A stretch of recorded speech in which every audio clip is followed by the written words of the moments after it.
নমস্কাৰ বন্ধু বান্ধৱীসকল, মোৰ ইউটিউব চেনেলে আপোনালোকক আকৌ এবাৰ স্বাগতম জনাইছোঁ। আজি মই আপোনালোকৰ বাবে লৈ আহিছোঁ এটা ভাল খবৰ। CM জীৱন প্ৰেৰণা আঁচনি 2026 যি 2026 চনত স্নাতক গ্ৰেজুৱেট পাছ কৰা ছাত্ৰ ছাত্ৰী আছে তেওঁলোকৰ বাবে ভাল খবৰ। আপোনালোকে যদি এতিয়াও ৰেজিষ্ট্ৰেশ্যন কৰা নাই তেতিয়াহ'লে অতি সোনকালে কৰি লওক। ৰেজিষ্ট্ৰেশ্যন কৰিবলৈ আপুনি পোনপ্ৰথমে DIDS প্লেটলৈ গৈ গেট ষ্টাৰ্টেড বা চিটিজেন লগইনত ক্লিক কৰক। আৰু মই এই লিংকটো ডেছক্ৰিপশ্যন বক্সত এড কৰি দিম, তাৰ পৰাও ডাইৰেক্ট পেজটোলৈ আহিব পাৰিব।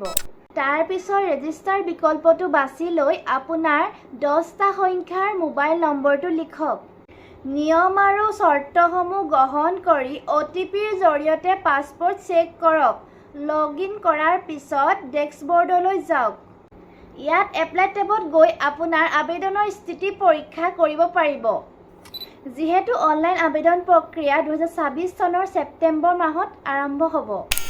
আৰু মই এপ্লাই হ'লে আপোনালোকক ভিডিঅ' দিয়ে দিম, গতিকে চেনেলটো ছাবস্ক্ৰাইব কৰি থওক।